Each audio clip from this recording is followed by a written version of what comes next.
राम जय जय राम।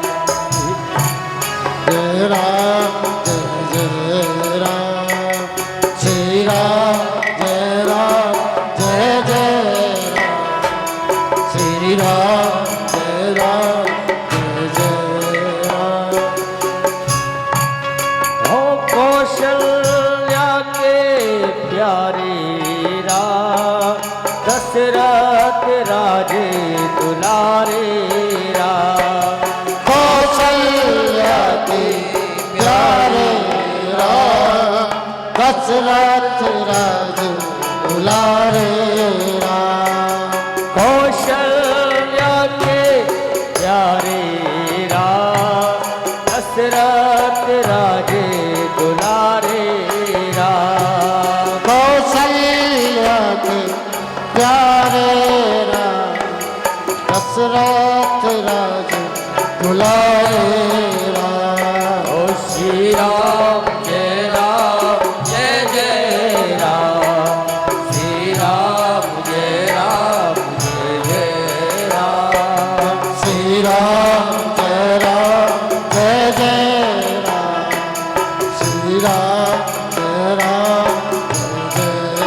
हरि ओम।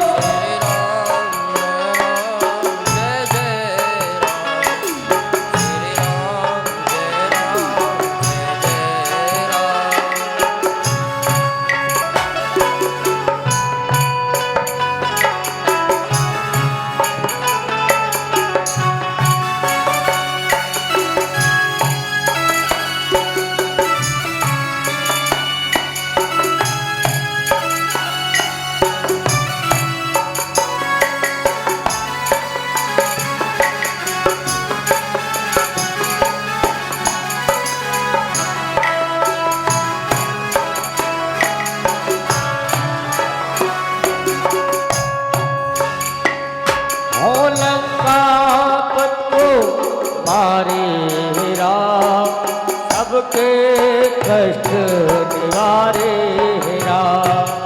लंकापत को मारे राम सबके कष्ट निवारे राम।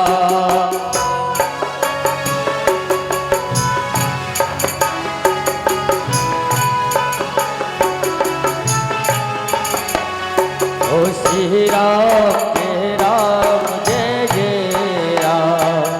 श्री राम जय सभी बोलेंगे राम। श्री राम जय जय राम। श्री राम जय जय राम। श्री राम जय जय राम। हे राम जय जय राम। श्री राम जय जय राम। श्री राम जय जय राम। श्री राम जय जय राम। हे राम जय जय राम। श्री राम जय जय राम। श्री राम जय जय राम। ओ श्री राम जय जय राम। श्री राम जय जय राम। श्री राम जय जय राम। श्री राम जय जय राम। बोलो सियापत रामचंद्र की जय हो। जय जय सीताराम। हेलो हेलो बोलो जय श्री राम। जय जोर से बोलो जय श्री राम। भैया बंगाल थोड़ा जो ममता बनर्जी सुन लेगी बोलो बोलो जय श्री राम। जय श्री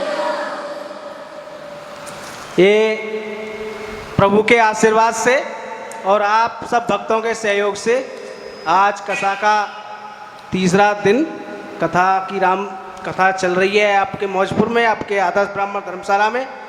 और ये हम साल में एक बार भागवत और एक बार रामकथा, ये तो हर 6 महीने में होता ही है।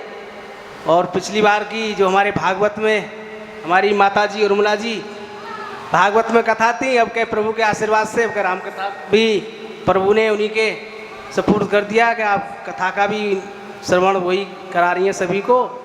और आप वैसे तो एक मुख्य यजमान हमारे यहाँ एक नाम होता है, बाकी सभी मुख्य यजमान होते हैं, सभी कथा के यजमान होते हैं। एक नाम मुख्य यजमान हो जाता है कि पूजन कराने का, बाकी तो सब पूजन कराते हैं अलग अलग और सभी मुख्य यजमान होते हैं। हमारे 12 साल कथा को चलते चलते हो गए। 12 साल में कभी ऐसा नहीं हुआ कि किसी की पर्सनल कोई कथा हुई हो, सभी के सहयोग से कथा होती है और सभी की कथा होती है और सभी इसमें सहयोग करते हैं और सभी भंडारे में सहयोग करते हैं। कहते हैं कि पार्वती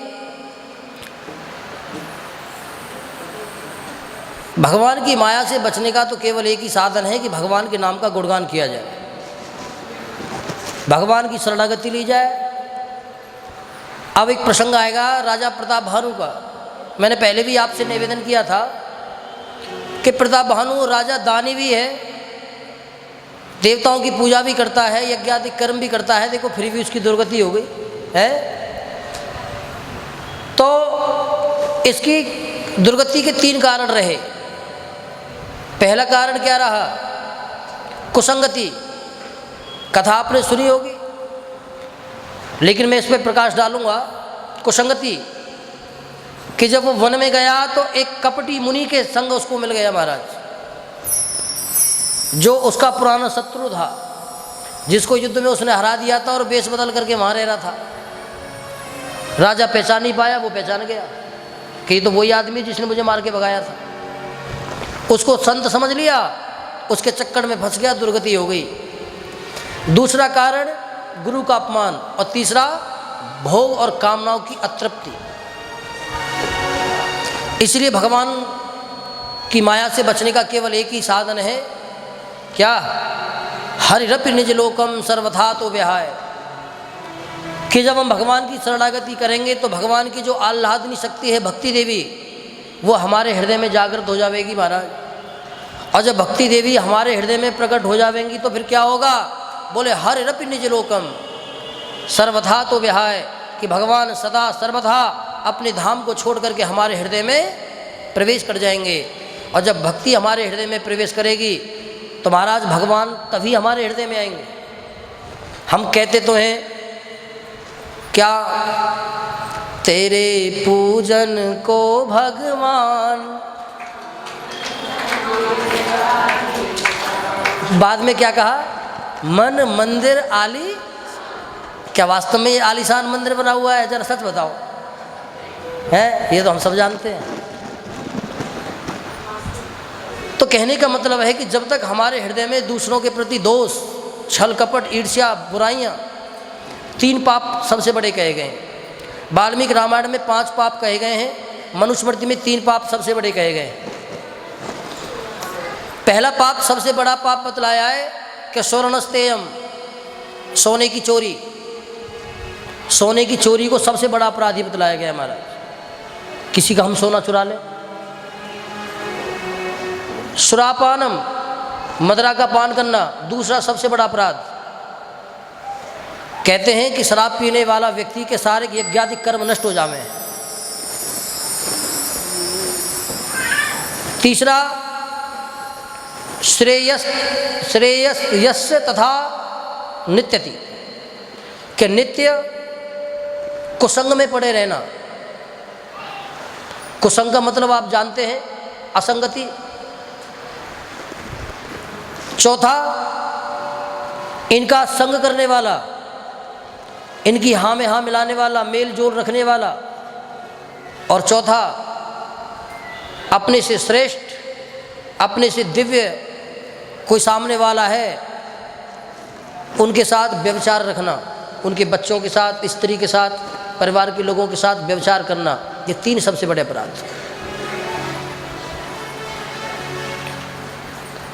तो भगवान भोलेनाथ कहते हैं कि भाई भगवती, भगवान की माया से बचने का तो केवल एक ही साधन है कि भगवान का भजन किया जाए। क्योंकि इस असार संसार में केवल भगवान का ही भजन है जो हर प्रकार के दुखों से निराकरण करेगा। बोलिए वृंदावन बिहारी। जय तेरे सिर पर सीतारा फिकर फिर क्या करना, सिर पर सीतारा फिकर फिर क्या करना, बिगड़ेगा फिर क्या करना, क्या करना क्या करना, फिकर फिर क्या करना, क्या करना क्या करना, क्या करना फिर क्या, तेरे सिर पर सीताराम फिकर फिर क्या करना, तेरे सिर पर सीताराम क्या करना।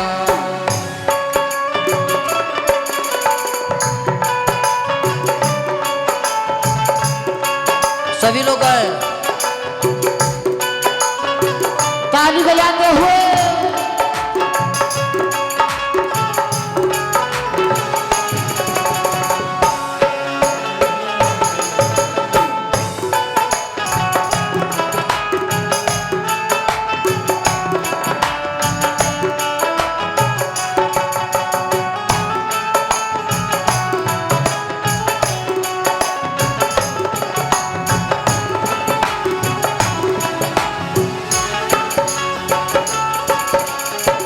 रघुवर श्री जानकी मैया, एक रघुवर एक जानकी मैया, पित रघुवर श्री जानकी मैया, एक रघुवर एक जानकी मैया, फिर क्यों परेशान हो भैया, फिर क्यों परेशान हो भैया, कटेंगे कष्ट तमाम फिकर फिर क्या करना, तेरे सिर पर सीताराम फिकर फिर क्या करना, क्या करना भाई क्या करना, क्या करना भाई क्या करना, क्या करना भाई क्या करना, क्या करना भाई क्या करना, तेरे सिर पर सीताराम फिकर फिर क्या करना, तेरे सिर पर सीताराम फिकर फिर क्या करना, तेरे सिर पर सीताराम फिकर फिर क्या करना, तेरे सिर पर सीताराम फिकर फिर क्या करना, तेरे बनेंगे बिगड़ेगा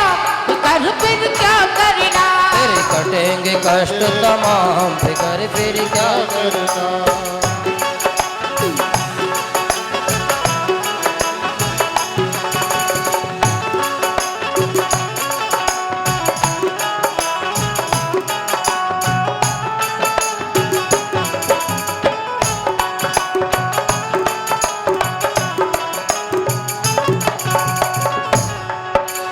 जो जन राम कथा सत्संगी, जो जन राम कथा सत्संगी,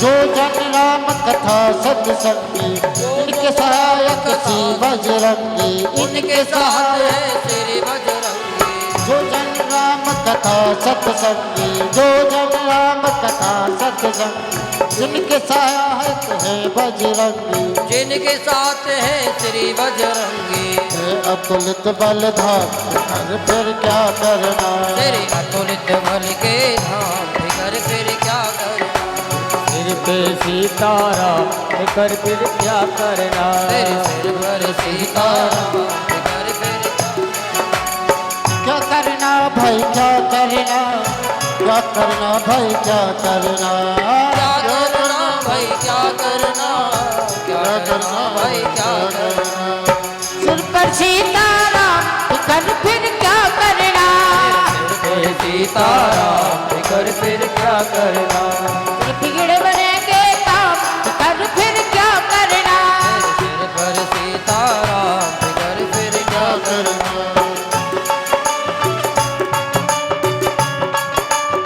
जय हो सीताराम।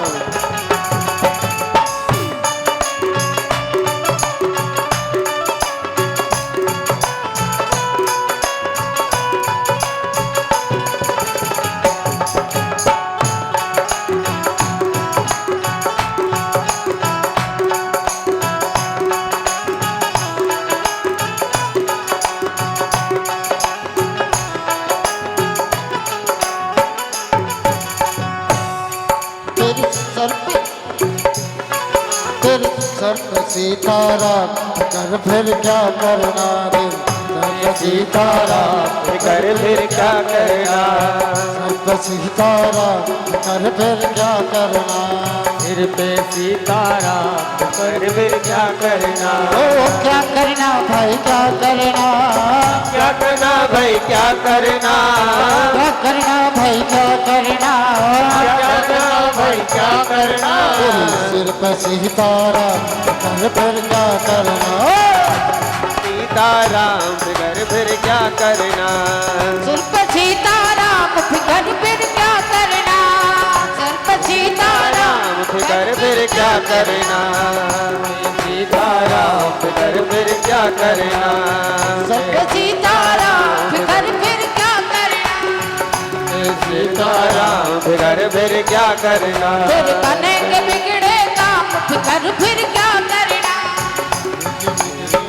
एक बार कौन कौन चाहते हैं दरबार में बैठे हैं दोनों हाथ उठाएंगे, जो भी अपनी बिगड़ी बनाना चाहते हैं कि जिसको भरोसा है कि भगवान श्री राम का हमारे सिर पे हाथ है तो दोनों हाथ उठाएंगे। ओ मेरे सिर पे सीताराम फिकर फिर क्या करेगा, मेरे सिर पे सीताराम कर फिर क्या करना।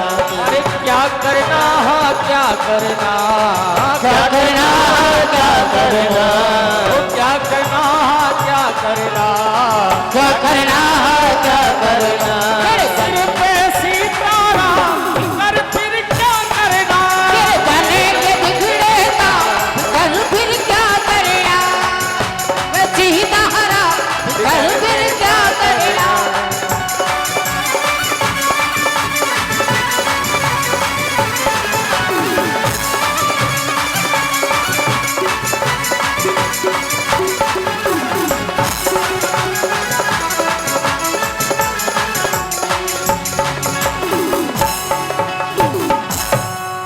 तुलसियापत रामचंद्र की जय बोलिए सीताराम चंद्र भगवान भगवान की जय हो। देव होते पुनिता सुकुमारी, जो मुनि करदम के प्रिय नारी। आदिदेव प्रभु दीन इक्ष्वाकु वंश के अग्रज इक्ष्वाकु मनु और उनकी पत्नी शत्रुपा भी है। भगवान के मन में जब सृष्टि विस्तार का जब जन्म हुआ तो ब्रह्मा के अंग से वामांग से कन्या और दक्षिणांग से पुरुष का प्रकट हुआ, जिसका नाम मनु और शत्रुपा हुआ।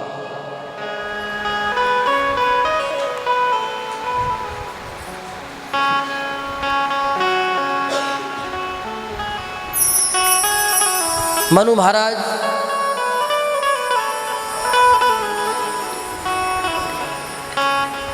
पांच संतानें हुई इनके। भागवत में आपने प्रसंग सुन रखा होगा। देवदत्ता मिमां वीरः पंचपुत्रयतायनः,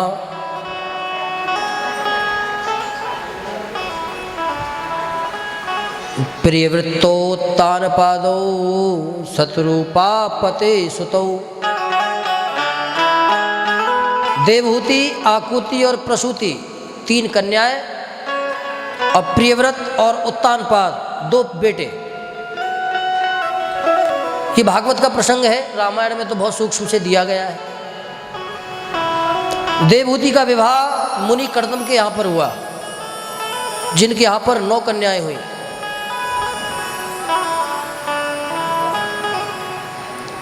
ये चरित्र बड़े सुंदर हैं भागवत के भी। देवहूति का विवाह कर तो आए, लेकिन जब विवाह कर करके आए तो कर्दम मुनि तो कुटिया में रहते थे महाराज, और राजा मनु तो राजा थे। इस पृथ्वी के राजा वही थे। भगवान की आज्ञा हुई, मनु महाराज अपनी बेटी देवहूति को बिठा करके लेकर के गए। कर्दम मुनि के निवेदन किया कि प्रभु ऐसे ऐसे। उधर भगवान ने कर्दम मुनि से भी कह दिया था एक बार कर्दम मुनि के मन में विचार विवाह करने का आया। संसार के लोगों को विवाह करते देखा तो उनके मन में भी विचार आया, तपस्या की, भगवान प्रसन्न हो गए। भगवान के दर्शन जब हुए तो अपना जो पहले संकल्प किया था उसको भूल गए। भगवान ने कहा कि भैया पहले तो तुम शादी के लिए तप कर रहे थे, अब मेरे दर्शन हो गए तो तुम बात पलट रहे हो। भगवान से निवेदन किया कि प्रभु पहले अपराध था मेरे मन में, अज्ञान था, लेकिन अब आपके दर्शन करके मैं भोग की कामना नहीं रखता। भगवान ने कहा कि कर लो। अब तुम पहले मना कर देते तो हम बात क्यों करते। भगवान ने तो ऐसी बोला मन की बात लेने के लिए। कर्दम मुनि कहने लगे कि जब बात कर आए तो कोई बात नहीं, कर लेते। उधर भगवान मनु जी को आदेश दिया। मनु जी आए, बेटी का पाणिग्रह संस्कार दे करके चले गए। कर्दम मुनि अपनी पत्नी देवहूति को लेकर के अपने आश्रम में आए। देखा था झोपड़ी बनी हुई है महाराज। कर्दम मुनि के त्याग को देख करके, तप को देख करके देवहूति के मन में बड़ी प्रसन्नता हुई कि मेरे पति कितने तपस्वी हैं, कितने त्यागी हैं। तप के बल पर सब कुछ सामर्थ्य रखने के बाद भी देखो कितना त्याग में जीवन जी रहे हैं। बड़ी प्रसन्न हो गई, घर को संवारने लगी। भाई घर तो पहले भी संवरे हुए होते ही हैं, लेकिन जब बहू आती है तो अपने तरीके से संवारती है। जब वो सफाई वफाई करने लगी तो कर्दम मुनि ने कहा कि देवी तुम्हें जैसा बढ़िया लगे तुम करो, मैं थोड़ा भगवान का भजन कर लेता हूँ। आसन पर बैठे महाराज समाधि लग गई। 40 वर्षों तक बैठे रहे। देखो त्याग, 40 वर्षों तक तप में बैठे रहे। देवहूति मन में कल्पना करने लगी कि विवाह हुआ हमारा, आए पतिदेव समाधि में चले गए, अब तो जीवन तभी से शुरू होगा जब सरकार की समाधि टूट जाएगी। लेकिन उसने भी अपना धर्म निभाया, अपने सभी आभूषणों को त्याग दिया, साधारण वस्त्र पहन लिए महाराज। प्रातःकाल उठते ही अपने पति की देह को जल से साफ करती और उनकी आरती करती, उनकी पूजा करती, और जंगल में जो कुछ भी मिल जाता उसी को पा लेती। अब जरूरी तो नहीं कि फल हर समय मिलेंगे, मौसमी फल तो मौसम में ही आएंगे भाई। तो जब फल आवे तो फल खावे, नहीं तो पत्ते खावे, घास फूस जल को पी करके भी रही। 40 वर्ष तक तप करती रही महाराज। वो आंख बंद करके तप करते रहे तो ये भी उसका तप ही था। पूरा शरीर सूख गया बेचारी का, बुढ़िया हो गई। 40 वर्ष में तो सब कुछ बदल जाता है। 40 वर्षों के बाद में जब आंखें खुली कर्दम मुनि की तो क्या देखा कि दरवाजे पर एक बुढ़िया बैठी हुई है। पूछा कि देवी तुम कौन हो। देवहूति आंखें फाड़ फाड़ करके देख रही लगी कि महाराज बताओ, हमने तो 40 वर्ष यहाँ बिता दिए इनकी सेवा करते हुए, हमसे पूछने कि हम कौन है। निवेदन किया कि सरकार जरा ध्यान दो, जोर डालो। 40 साल पहले कोई आए थे और अपनी बेटी को तुम्हें दे करके गए थे। जब याद दिलाया तब याद आया कि हाँ मुझे स्मरण है। क्या तुम वही हो? कि हाँ मैं वही मनुपुत्री हूँ देवहूति। इसके तप को देख करके कर्दम मुनि प्रसन्न हो गए। भो मानवी यस्य पुत्र गाया। अरे देवी मानवी, भाई तेरी सेवा से मैं बड़ा प्रसन्न हुआ हूँ। अब तू बता तू क्या चाहती है। क्या सरकार केवल एक ही प्रार्थना है कि जब गृहस्थ में आए हैं तो कोई संतान हो जाए। अब तो विचारा संकल्प प्रीति, तुरंत जल लिया, अपने हाथों में संकल्प छोड़ दिया महाराज। संकल्प छोड़ते ही दिव्य भवन प्रकट हो गया, दिव्य जलाशय प्रकट हो गया। कन्यका सतकाया 100 कन्याएं प्रकट हो गई। और कर्दम मुनि ने उसका हाथ पकड़ करके स्नान करने के लिए प्रवेश किया, गोता लगाया तो बस कर्दम तो 24 के हो गए और वो उनकी हो गई अवस्था 20 वर्ष की। इतने समय से खूब सखियों ने मल करके स्नान करवाया। उसके बाद अनंत समय तक दिव्य विमान में बैठ करके जीवन के भोगों को भोगा। भोगने के बाद में उनको 9 कन्याएं प्रकट हुई जो बड़े बड़े ऋषियों को ब्याही गई। कर्दम मुनि की जो पुत्री थी, कर्दम मुनि की पत्नी देवहूति के गर्भ से 9 कन्याओं का जन्म हुआ। जब 9 कन्याओं का जन्म हो गया तो कर्दम मुनि की आंखें खुली कि वाह, हम तो एक संतान के चक्कर में थे, यहाँ पर 9 संतानें हो गई। अब तुरंत अपना आसन उठाया और कहने लगा कि मैं तो जा रहा हूँ भैया भगवान का भजन करने। देवहूति ने पैर पकड़ लिए कि प्रभु ये बेटियां हैं, अपने घर चली जाएंगी, बेटा नहीं है। अगर कोई बेटा होता तो एक अवलंब तो जीवन में प्राप्त होता कि चलो बेटा है। तब उनको याद आई कि हो भगवान ने मुझसे वरदान देकर के कहा था कि कर्दम अगर तुम विवाह करो तो मैं तुम्हारा पुत्र बन करके आऊँगा, भगवान ने वरदान दिया था। अब तो कर्दम मुनि बड़े प्रसन्न हो गए कि देवी तुम तो बड़ी भाग्यशाली हो, तुम नारायण की माँ बनने वाली हो, जननी बनने वाली हो। तब 10वें पुत्र के रूप में यहाँ पर भगवान कपिल मुनि का जन्म होता है, जो सांख्य शास्त्र के उद्गाता थे, जिन्होंने सांख्य शास्त्र जिनसे प्रारंभ हुआ वो कपिल मुनि। इसी चर्चा में आगे माता देवहूति को कपिल मुनि अष्टांग योग का वर्ण, यम नियम आसन तितिक्षा प्राणायाम, इन 8 प्राणायामों का विधान बतलाते हैं जिससे कि अध्यात्म की संस्कृति प्रकट होती है। इन्हीं का वर्णन करते हुए भगवान भोलेनाथ कहते हैं कि देवी देवहूति के जो पिता इक्ष्वाकु हैं और उनकी जो माँ शतरूपा हैं, उन्होंने भगवान का बड़ा भजन किया। 23,000 वर्ष तक तप किया महाराज, खूब कठोर तप किया। जब भगवान प्रकट हो गए तो कौन से भगवान? बोले लक्ष्मी नारायण रूपम यद्यपि मयि संभ्रमः कस्य हेतोर्नमावीर तपः त्राति महाबला। तपः त्राति महाबला। वाल्मीकि मुनि कहते हैं कि जब शतरूपा और मनु ने जब घोर तप किया तो इनके तप से प्रसन्न होकर के भगवान प्रसन्न हो गए, प्रकट हुए। कौन से भगवान? बोले लक्ष्मी नारायण सहित। भगवान प्रकट हो गए लक्ष्मी जी के साथ, नारायण दोनों प्रकट हुए। देख करके प्रसन्न हो गए। शतरूपा और मनु भी भगवान के दर्शन करके दिव्य प्रसन्न हो गई। कहो मांग मांग। भगवान ने कहा कि मांगो, क्या चाहते हो? दत्तम वरम समायेत श्रेष्ठो सत्वानपि। कहे सत्वान राजा मनु योजसी पत्निया राघव। ओ योजस्वनी आपकी पत्नी शतरूपा, आपके तप से मैं बड़ा प्रसन्न हुआ हूं, मांगो तुम क्या चाहती हो? भ्रतुम भ्रतुम यस्य तथा च वरम। भगवान ने 2 बार कहा कि मांगो मांगो। अब कोई संत कहता है कि भैया 2 बार क्यों कहा? अब किसी ने कहा कि 2 बार इसीलिए कहा कि तप करने वाले 2 हैं ना, इसीलिए कहा कि मैं तुम्हारे भी तप से प्रसन्न हूं और इनके भी तप से प्रसन्न हूं, दोनों मांगो। और एक संत कहते हैं कि भगवान ने 2 बार इसीलिए कहा क्योंकि एक बार तो लक्ष्मी जी भी साथ में है, तो लक्ष्मी जी भी कहती है कि मैं भी प्रसन्न हूं, मांगो। और उधर भगवान भी कहते हैं। प्रार्थना करी कि क्या चाहते हो? तो चाहूं तुम ही समान सुत।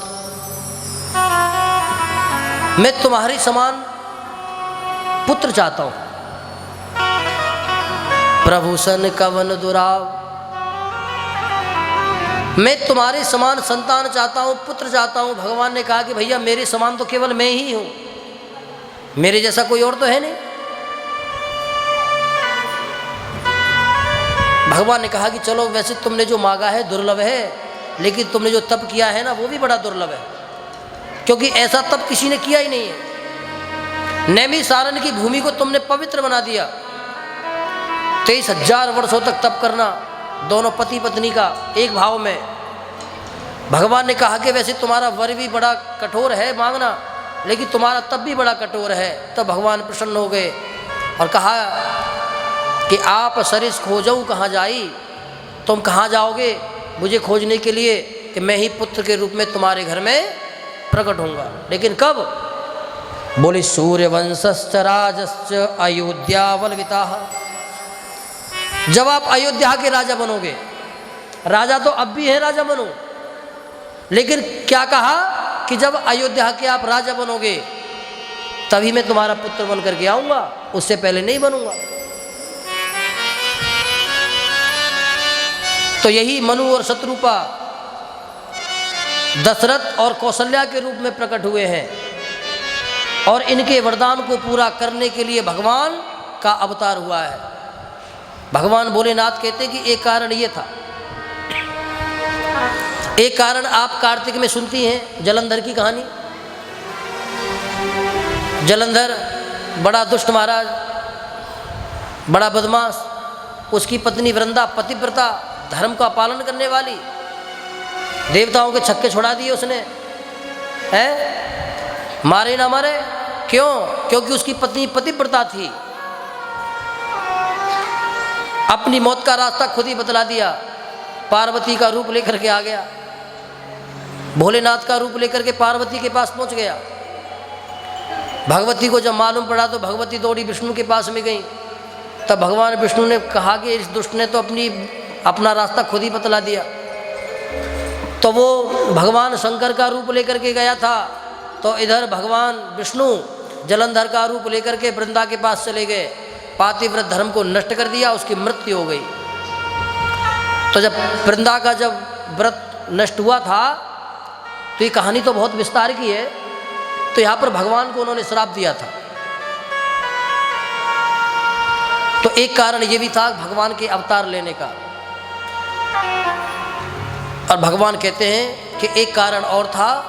एक राजा था जिसका नाम था प्रताप भानु। भगवान भोलेनाथ केवल यही कहते हैं कि भैया भगवान का भजन ही व्यक्ति के जीवन में सबसे बलवती होना चाहिए। अब ऐसा नहीं है कि सुबह शाम भगवान की थोड़ी पूजा कर लें, कभी कभी कीर्तन कर लिया, कभी कभी व्रत कर लिया, ये तो हमारे निश्चित हो गए। लेकिन हम लोगों की निंदाएं कितना करते हैं, दूसरों के प्रति वैर भाव की भावनाएं कितना रखते हैं, छल कपट की कामनाएं प्रतिदिन, दूसरों की अवहेलनाएं प्रतिदिन। यन छिद्रम पाप कर्मा हम त्रिय रूपम। अभी 3 पापों की बात आई थी, प्रसंगवश मैंने नहीं कहा था। तो उसमें कहा गया है कि यन छिद्रम ते, कोई अगर पूजा कर रहा है, अच्छे काम कर रहा है, तुमको उसमें नकल निकालने की आदत है, जो उसमें विघ्न डालने की जो आदत है। और यनवैरम, तुम्हारी किसी से कोई शत्रुता भी नहीं है, कोई लड़ाई भी नहीं है, लेकिन उसके बावजूद भी आपका उससे वैर रखना। प्रताप भानु का कारण एक ये भी था। और तीसरा कि यक्त गुप्त धनम पूर्वम, कि किसी के माता पिता की बुराई उसी के बच्चों से करना। इन 3 बातों को भी अपराध माना गया है।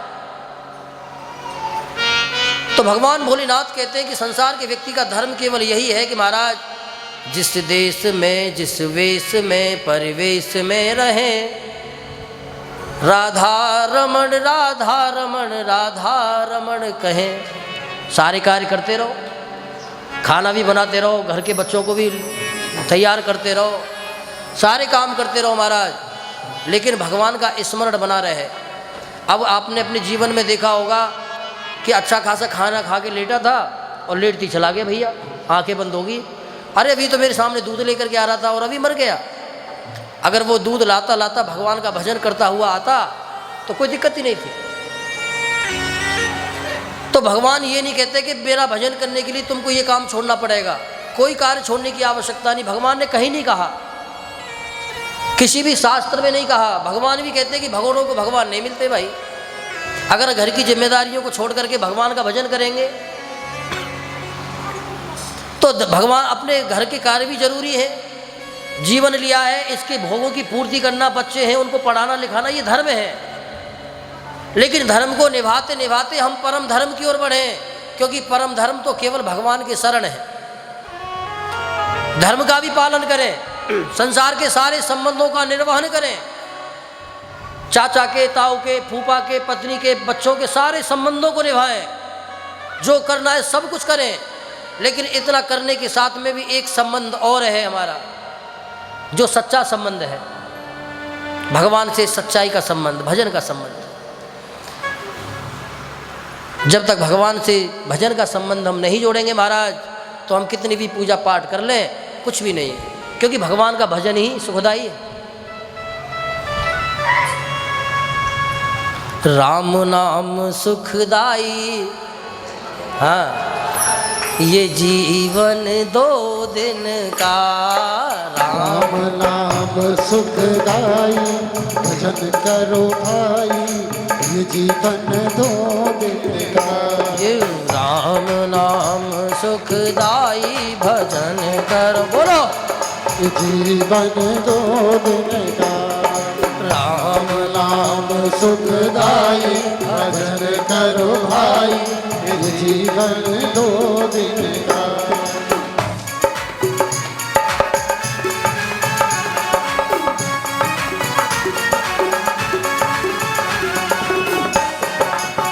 जय जय सीताराम।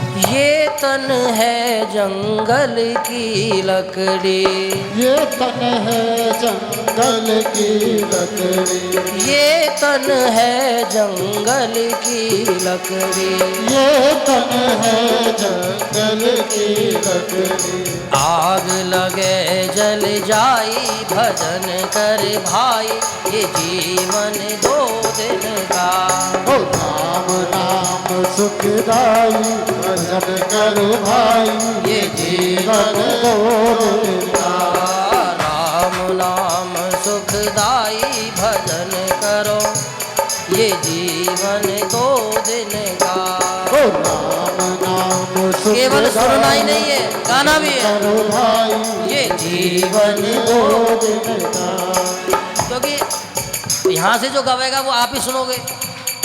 अब भगवान तो हमारी आवाज़ सुनेंगे, आपकी आवाज़ तो भगवान तब सुनेंगे ना जब हम गाएंगे हैं।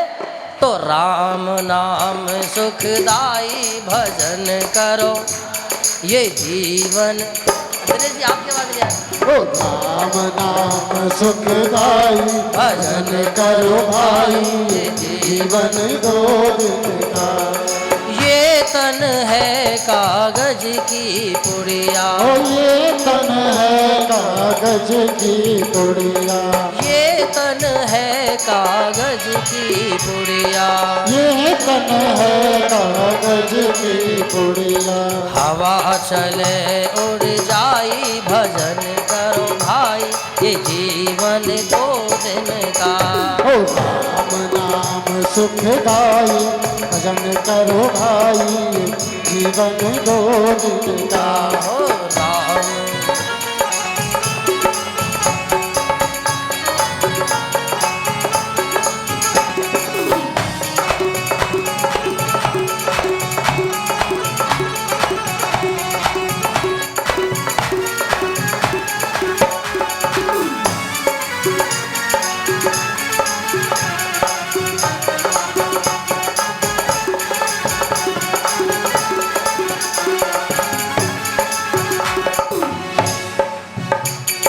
ये तन है फूलों का बगीचा ये तन है फूलों का बगीचा ये तन है फूलों का बगीचा ये तन है फूलों का बगीचा जब तक युवावस्था होती है ना, जब तक शरीर में बल होता है, कानों में सुनने की शक्ति होती है, आंखों में देखने की शक्ति होती है, हाथ पैरों में बल होता है, तो ये पुष्प की तरह खिला रहता है महाराज।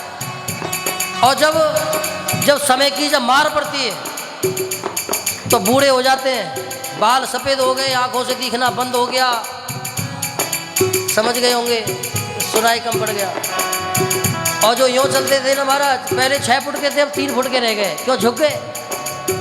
ऐसी होता है, कमर जब झुक जाती है तो धूप पड़े मुरझाई भजन करो भाई ये जीवन 2 दिन का। ओ राम पड़े मुरझाई भजन करो भाई जीवन 2 दिन का। ओ धूप पड़े मुरझाई भजन करो भाई ये जीवन 2 दिन का। ओ राम नाम सुखदाई भजन करो भाई जीवन 2 दिन का।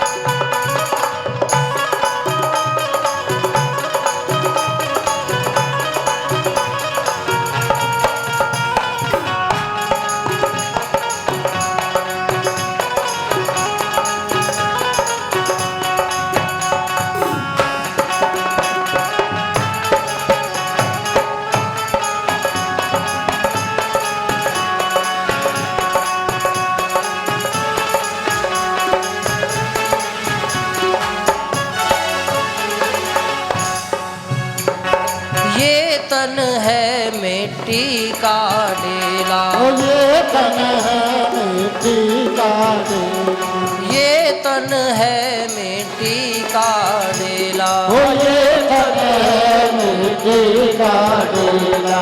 बूंद पड़े गल जाई भजन करो भाई, ये जीवन दो दिन का।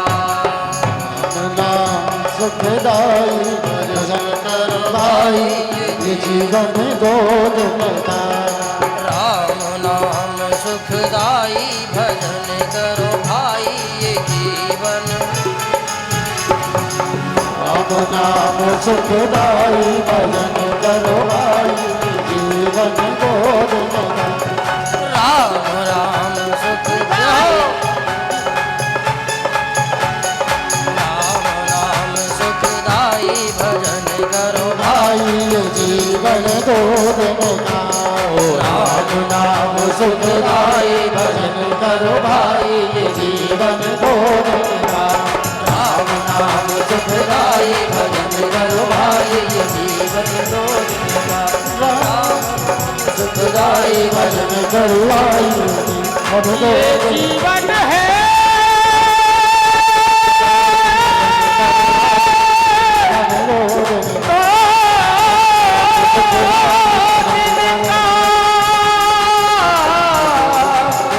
ये जीवन है।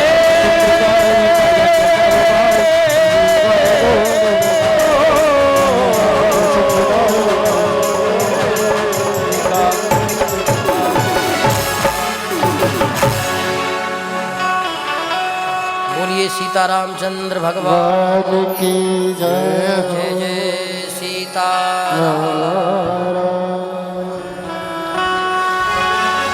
याज्ञवल्क्य मुनि कहते हैं कि मुनि, एक राजा था जिसका नाम था प्रतापभानु, उसका एक भाई था जिसका नाम था अरिमर्दन। स तत्र पुनरेवाथ वायसः समुपागात्, वनभ्यागतो यस्योऽहं प्रतापभानु समाग्रहे।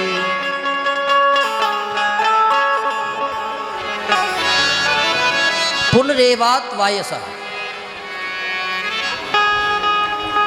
कि एक बार प्रतापभानु जो नाम का राजा है ना, ये धर्मात्मा है, यज्ञादि कर्मों में संलग्न रहने वाला है। एक बार जब जंगल में गया, रास्ता भटक गया, तो वहां पर इसको एक ऋषि की कुटिया दिखाई दी। उसमें एक मुनि रहता था। आखिर वो मुनि था कौन? ये मुनि एक राजा था जिसको प्रतापभानु नाम के राजा ने, प्रतापभानु ने ही हराया था। तो जब युद्ध में जब वो हार गया तो प्राण बचा करके वो भाग गया और जंगल में जाकर के भेष बदल करके रहने लगा। तो राजा प्रतापभानु गलती से उसी आश्रम पे पहुंच गए महाराज। राजा ने जाकर के प्रणाम किया मुनि के चरणों में। तो मुनि कहा था, वो कपटी मुनि था। तो उस मुनि ने राजा को पहचान लिया कि अरे ये तो प्रतापभानु है, जिससे मैं अपनी जान बचा करके यहाँ पर छुपा हुआ बैठा हुआ हूँ। लेकिन प्रतापभानु उसको पहचान नहीं पाया।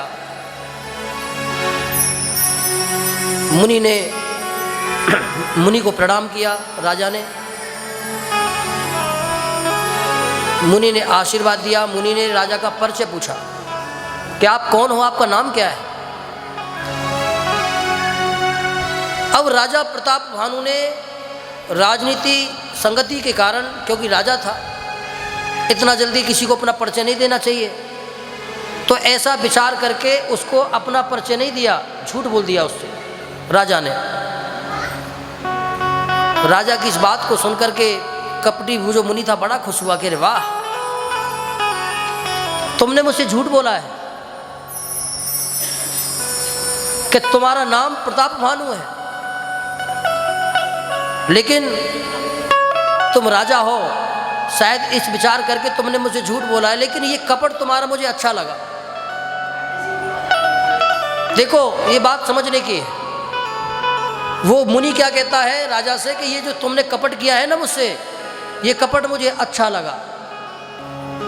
अब कपट तो किसी कपटी को ही अच्छा लगेगा, मुनि को तो अच्छा लगेगा नहीं। तो राजा को यहीं पर सावधान हो जाना चाहिए था। राजा को सावधान हो जाना चाहिए था कि ये कपट की बातें इसको अच्छी लग रही हैं, तो इसका मतलब ये मुनि नहीं हो सकता। लेकिन राजा समझ नहीं पाया।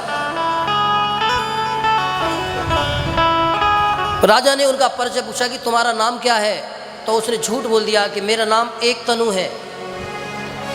एक तनु का मतलब कि जब से सृष्टि हुई है तब से मैंने शरीर ही नहीं बदला, मैंने जो तन लिया है वही मेरा तन है, और मैं जंगल में ही रहता हूं, मेरे मन में कोई कामनाएं नहीं है। मतलब सारे झूठ बोल दिया। राजा उस कपट मुनि की बातों में आकर के उसकी संगति का असर, देखो जैसी व्यक्ति की संगति हम करेंगे उसका असर हमारे जीवन में आ जाएगा।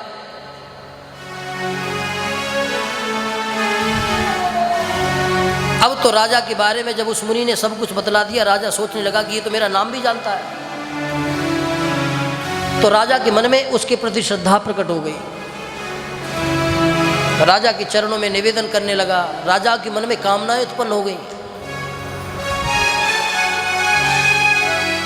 राजा प्रताप भानु ने उस कपट मुनि के चरणों में प्रणाम करके कहा कि हे मुनि, मैं ये चाहता हूं कि मेरा राज स्थिर बना रहे, अचल बना रहे।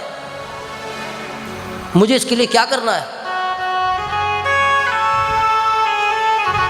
तब उस कपट मुनि ने कहा, कपटी मुनि ने, कि राजन तुम्हारा राज अचल बना रहेगा, ये मेरा आशीर्वाद है।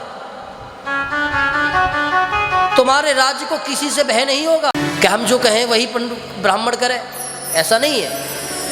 भगवान राम ने भी, राजा दशरथ ने क्या कहा था राम के बारे में, कैकेयी से, के संता देव यथा श्रोता बांधवा शत्रुणाम गृही, के मित्रम पुत्रम च ब्राह्मणानाम वश्ये में रामम कुर्युः। वाल्मीकि मुनि में भगवान कहते हैं, वाल्मीकि व्यास कहते हैं कि राजा दशरथ कहते हैं कि राजा राम ने जो ये कमाया है समाज, ये अपने बल पर कमाया है। ब्राह्मणों शुश्रूषया सेवया, ब्राह्मणों को, गुरुओं को सेवा के बल पर कमाया है। शत्रुओं को बाण के बल पर, धनुष के बल पर, अपनी वीरता के बल पर कमाया है। मित्रों को संबंध के बल पर कमाया है, और परिवार के संबंधियों को अपनी कोमल भावना से कमाया है। तो ब्राह्मणों को और इनको वश में करने का क्या है, क्या कार्य करना चाहिए? बोले सेवा शुश्रूषया मुक्ता, केवल सेवा से, और कोई दूसरा कार्य नहीं। वो तुम अपना सद्भाव उनके प्रति रखो, उनका सम्मान, उनका अपमान मत करो, उनके प्रति दुर्भावनाएं मत रखो।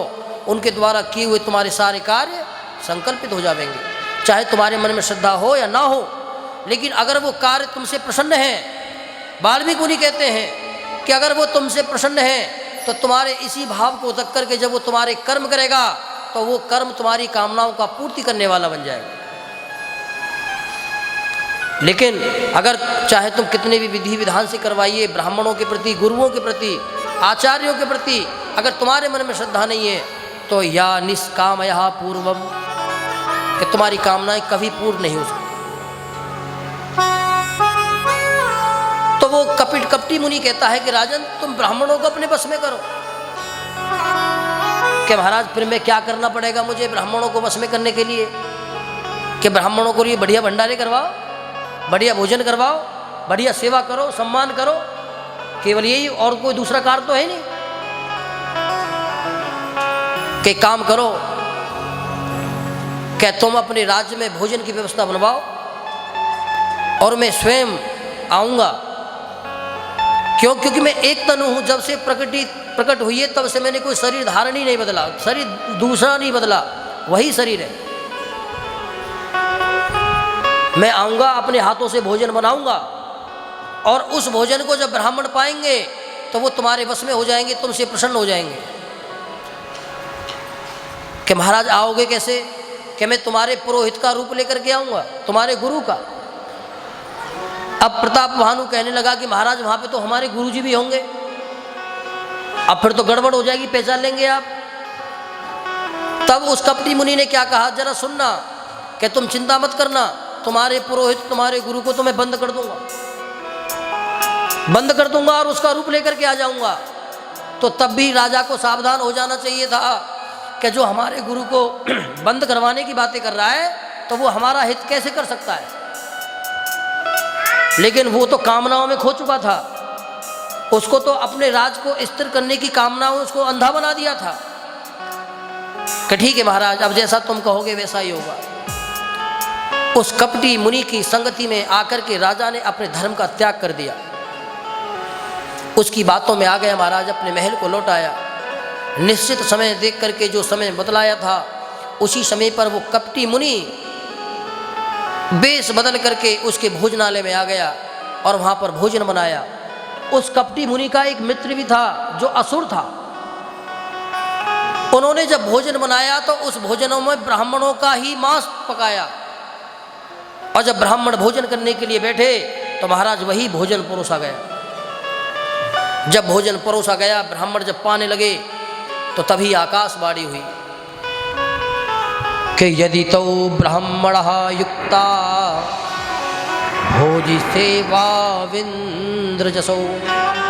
करे ब्राह्मणों, तुम जो भोजन कर रहे हो ये भोजन करने के योग्य नहीं है, ये दूषित है, इसमें ब्राह्मणों का मांस पकाया गया है। इतना सुनते ही ब्राह्मण अपने अपने आसनों से खड़े हो गए। महाराज क्रोधित हो गए, राजा से ललकारने लगे, करे दुष्ट राजा, तुमने हमारे धर्म को नष्ट करने के लिए तूने हमें भोजन में मांस दिया है, तो जा मैं तुझे श्राप देता हूं कि तू पूरे परिवार के सहित राक्षस कुल को चला जा। तब आकाशवाणी ने कहा कि यस विप्रो न दोषो हम, यस विप्रो न दोषो हम करुणम साश्रु भाषितम अथा ब्रवीण महातेजा हो ब्रवीण महातेजा सत्येन वे सपे यथा। वाल्मीकि मुनि कहते हैं कि आकाशवाणी दोबारा हुई और कहा कि ब्राह्मणों, तुमने इसको श्राप देकर के अच्छा नहीं किया। क्यों? क्योंकि इसमें इसकी कोई गलती नहीं, लेकिन श्राप तो मिल चुका था महाराज। अब जब ब्राह्मणों ने जब राजा को श्राप दिया तो जिसने भोजन बनाया था वो कपट मुनि था, वो तो वहां से भाग गया और भाग करके जो उसके जो मित्र शत्रु राजा थे, मित्र राजा जो थे, उनसे हाथ मिला लिया और सबको साथ में लेकर के महाराज राजा प्रताप भानु के राज्य पर हमला कर दिया। क्योंकि उसको तो ब्राह्मणों का श्राप मिल गया है और ब्राह्मणों के हिसाब से बल धन पद प्रतिष्ठा सब कुछ पहले ही नष्ट हो चुका है। युद्ध में मारा गया और वही प्रताप भानु मृत्यु होने के बाद में रावण बना महाराज। उसका जो भाई था अरिमर्दन वो कुंभकर्ण बना और उसका एक मंत्री था धर्मरुचि, वो मरने के बाद में विभीषण बना। तो भगवान भोलेनाथ एक कारण इसको भी बतलाते हैं। तो कहने का तात्पर्य यह है कि जब तक हम भगवान के चरणों के प्रति श्रद्धा का भाव नहीं रखेंगे, भगवान के मूल भाव में जब तक हम नहीं भजन करेंगे, तब तक संसार के प्राणी का कल्याण किसी भी काल में संभव नहीं हो सकता। हमारा मदराया समाग्रही युक्तम देवी सत्येन ते सपः। देवी में सत्य कहता हूं कि रामे दुःखाभिपन्ने तु लक्ष्मणः परितप्यते। कि देवी अगर संसार का प्राणी कल्याण की कामना रखता है तो वो लक्ष्मण के साथ में भगवान राम का स्मरण करे। केवल राम को भजने से काम नहीं चलेगा, केवल सीता के चरणों की शरणागति लेने से काम नहीं चलेगा। अगर राम जी को भजेंगे तो लक्ष्मण को भी भजना पड़ेगा। क्यों? क्योंकि जहाँ लक्ष्मण जी हैं राम जी वहीं है महाराज। जब गुरु विश्वामित्र आते हैं ना तो वो राम जी को नहीं मांगते हैं, अनुज समेत देई रघुनाथा। उन्होंने क्या किया कि अनुज समेत मतलब लक्ष्मण के साथ में, राम जी को पहले नहीं मांगा। क्यों? क्योंकि वो जानते हैं कि जहाँ लक्ष्मण होंगे राम तो वहीं पर होंगे। जब लक्ष्मण जी को जब शक्ति लग गई महाराज, राम जी रोने लगे, विलाप करते करते कहते हैं कि अब मेरे विभीषण को वचन जो मैंने दिया है उसका क्या होगा।